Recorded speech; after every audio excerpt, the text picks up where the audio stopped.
അത്യുന്നതങ്ങളിൽ വാഴുന്ന ദൈവമേ, ഏകദൈവമേ,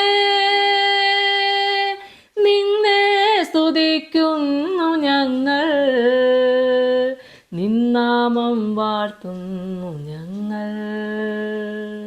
കർത്താവിൽ എനിക്ക് ഏറ്റവും പ്രിയപ്പെട്ടവരെ, 47 സങ്കീർത്തനം അതിൻ്റെ 6 മുതലുള്ള വചനഭാഗങ്ങൾ നമുക്ക് വായിക്കാം. ദൈവത്തിന് സ്തുതി പാടുവിൻ, സ്തുതി പാടുവിൻ, നമ്മുടെ രാജാവിന് സ്തുതി പാടുവിൻ, സ്തുതി പാടുവിൻ. ദൈവ സർവഭൂമിക്കും രാജാവാകുന്നു, ഒരു ചാതുര്യ കീർത്തനം പാടുവിൻ. ദൈവം ജാതികളെ ഭരിക്കുന്നു, ദൈവം തൻ്റെ വിശുദ്ധ സിംഹാസനത്തിലിരിക്കുന്നു. വംശങ്ങളുടെ പ്രഭുക്കന്മാർ അബ്രഹാം ദൈവത്തിൻ്റെ ജനമായി ഒന്നിച്ചു കൂടുന്നു. ഭൂമിയിലെ പരിചകൾ ദൈവത്തിനുള്ളവയല്ലോ, അവൻ ഏറ്റവും ഉന്നതനായിരിക്കുന്നു. അത്യുന്നതനായ ദൈവത്തെ, ദേവഗണങ്ങളിൽ അത്യുന്നതനായ ദൈവത്തെ മഹത്വപ്പെടുത്തുവാൻ നല്ല അനുഗ്രഹിക്കപ്പെട്ടതായ നാവിനെ ദൈവം നമുക്ക് തന്നിട്ടുണ്ടല്ലോ. എന്നാൽ നമുക്ക് എന്തുകൊണ്ട് പാടാൻ പറ്റുന്നില്ല? എന്തുകൊണ്ട് ദൈവത്തെ മഹത്വപ്പെടുത്താൻ പറ്റുന്നില്ല? നമുക്ക് കിട്ടാത്ത കാര്യങ്ങളെക്കുറിച്ച് ഒരു പട്ടിക നമ്മുടെ മുന്നിൽ വെച്ചിട്ടുണ്ട്. കിട്ടിയതിൻ്റെ നന്മ മാത്രം ഒന്ന് ഓർത്താൽ ഈ ആയുഷ്കാലം പോരാ ദൈവമക്കളെ. അപ്പോൾ ഇന്നത്തെ ഈ ശുശ്രൂഷയിലൂടെ എനിക്ക് നിങ്ങളോട് പറയാനുള്ളത്, കർത്താവിന് സകല മഹത്വവും കൊടുക്കുക. ആമേൻ, ഹല്ലേലൂയ, സ്തോത്രം. ആമേൻ. സങ്കീർത്തനക്കാരൻ പറഞ്ഞപോലെ ഇവയൊക്കെയും ഞങ്ങൾക്ക് ഭവിച്ചു, എങ്കിലും ഞങ്ങൾ നിന്നെ വിട്ടുമാറിയിട്ടില്ല. ആ പാദപീഠത്തോട് ചേർന്ന് നിന്നുകൊണ്ട് കഷ്ടങ്ങളിൽ അവൻ എനിക്കേറ്റവും അടുത്ത തുണയായിരിക്കുന്നു എന്ന് വിശ്വസിച്ചുകൊണ്ട് ഈ സങ്കടങ്ങളുടെ സമയത്ത് ദൈവത്തോട് ചേർന്ന് പ്രാർത്ഥിക്കുക. ദൈവമക്കളെ, കർത്താവ് നമ്മുടെ കൂടെയാണ്. ഒരിക്കലും നമ്മളെ കൈവിടത്തില്ല, തള്ളിക്കളയത്തില്ല, ഉപേക്ഷിക്കത്തില്ല. നമ്മുടെ മുന്നിൽ പ്രശ്നങ്ങളേറെ, പ്രതികൂലങ്ങളേറെ, മുൻപോട്ട് പോകാൻ പറ്റാത്ത വണ്ണം ഒരുപാട് പ്രയാസങ്ങളുടെ നടുവിലൂടെ കടന്നു പോകുന്ന പ്രിയപ്പെട്ട ദൈവത്തിൻ്റെ ജനമേ, നമ്മുടെ കൂടെ കർത്താവുണ്ട്.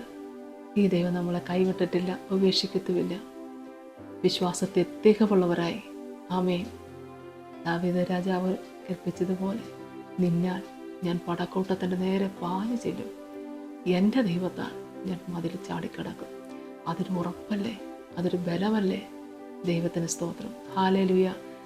ഈ മനോഹരമായ അനുഗ്രഹിക്കപ്പെട്ടതായ ജീവിതത്തിൽ നമുക്കൊരുപാട് പോരാട്ടങ്ങൾ, പ്രയാസങ്ങൾ, പ്രശ്നങ്ങൾ, കണ്ണുനീരിൻ്റെ അനുഭവം, ഞെരുക്കത്തിൻ്റെ അനുഭവം, നിന്ദയുടെ അനുഭവം എല്ലാം കൂടെ കൂട്ടിച്ചേർത്ത് വെച്ചാൽ ചിലപ്പം ഇതെല്ലാം എനിക്കായിരുന്നോ കൂടുതൽ എന്ന് വേണമെങ്കിൽ നമ്മൾ ദൈവത്തോട് ചോദിച്ചു പോകും.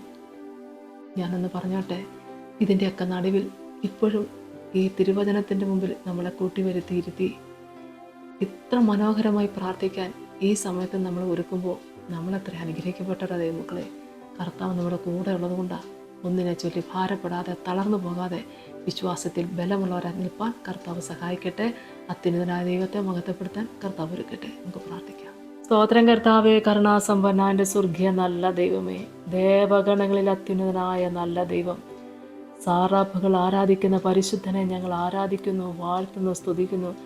മഹത്വവും പുകഴ്ചയും എല്ലാം എൻ്റെ കർത്താവെ അങ്ങ് എടുക്കണമേ എന്ന് പ്രാർത്ഥിക്കുന്നു. അത്യുന്നതനായ ദൈവത്തെ മഹത്വപ്പെടുത്തുവാൻ എൻ്റെ കർത്താവെ അടിയങ്ങളുടെ ആധരത്തെ ദൈവം തുറന്ന് അനുഗ്രഹിക്കണമേ എന്ന് പ്രാർത്ഥിക്കുന്നു. കർത്താവെ, ഇടവിടാതെ അങ്ങേ സ്തുതിക്കുവാൻ, ഇടവിടാതെ അങ്ങേക്ക് വേണ്ടി പാടുവാൻ, എൻ്റെ കർത്താവിൻ്റെ പാദപീഠത്തിൽ നന്ദിയുടെ വാടാമലരായി കിടക്കുവാൻ പിതാവേ അവിടുന്ന് ഞങ്ങളെ സഹായിക്കണമേ. അങ്ങ് ഞങ്ങളോട് കൂടെയുള്ളതോർത്ത് നന്ദിയോടെ സ്തോത്രം ചെയ്യുന്നു. കഷ്ടത വന്നപ്പോൾ, കണ്ണുനീരിൻ്റെ സമയത്ത്, കർത്താവെ നിന്നയുടെ സമയത്ത്, ഈ ഞെരുക്കത്തിൻ്റെ സമയത്ത് ഇതുവരെ പോറ്റി പുലർത്തിയ തമ്പുരാൻ്റെ സന്നിധിയിൽ നല്ലൊരു സാക്ഷിയായി തീരുവാൻ എല്ലാ പ്രിയപ്പെട്ടവരും കർത്താവ് ഒരുക്കണമേ. പിതാവിൻ്റെയും പുത്രൻ്റെയും പരിശുദ്ധാത്മാവിൻ്റെ നാമത്തിൽ അപേക്ഷിക്കുന്ന കൃപയോടെ കേൾക്കണമേ. ആമേ, സ്തോത്രം.